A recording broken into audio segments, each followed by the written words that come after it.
of changes are happening to our building right now as we do our best to fulfill our calling of helping people find and follow Jesus. The kids ministry was the first to see changes. It all started by us removing a wall from our new kids worship space and removing another wall from our new ground level entry kids ministry check-in area. After we moved the walls, David Widmeyer and Reliable Building came in and added a new double door entry wall into the space, installed new carpet squares, and put in beautiful new reclaimed wood walls for the check-in space and desk.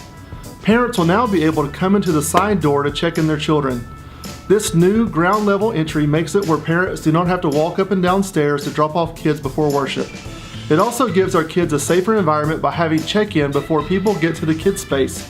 The new kids space is still awaiting a stage, some painting, and some furniture for the check-in area. It is already looking great. We can't wait until it is complete. The youth ministry area got started next with us removing the tile floor. It is going to get a warm reddish-brown stain on the bare concrete to make the space feel inviting and also be super durable for our teenagers.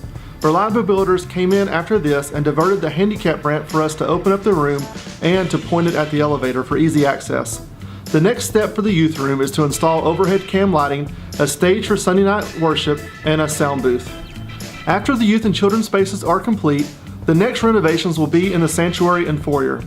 The sanctuary is getting new carpet, upgrading the pews to chairs, building a stage with a bigger footprint, and installing some dynamic lighting. The front foyer is being expanded and enlarged to accommodate a more family-like atmosphere for before and after the service. A larger space will allow conversations to happen easier and more naturally and will stop the feeling of clutter and overcrowding that we have now. These changes are made possible by the sale of our parsonage and a gift from the Fred and Nell Myers estate. Fred Myers was a successful businessman. He was always involved in the church. He was a trustee, chairman of the board, Sunday school teacher. He was on all committees, especially financial committees of the church.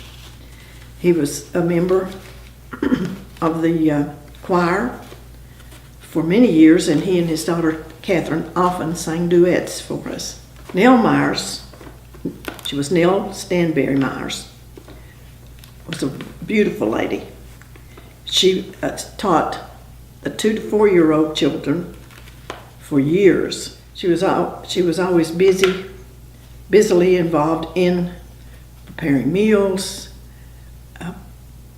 arranging for wedding showers and baby showers for members of the church. She volunteered for years at the Opportunity House store. Fred and Nell were always at the church. They opened the doors, so to speak. They enjoyed their time here, and they were generous and kind to all of us. I'm pleased to have been a friend to Nell and Fred. May we remember Nell and Fred as generous, kind, willing people who worked to see that this church was built and maintained. Fred and Nell Myers were longtime members of FCC, and we know that they would be proud that their contribution is helping bring new people to Jesus. All of these changes are to help facilitate our purpose of helping people find and follow Jesus. All of these changes being made are being made with thoughts about how to welcome people in, especially people that might be new to the church. It is our hope that they will feel welcome and wanted here, and ultimately have their life changed by Jesus. We will keep you posted along the way as our construction becomes complete.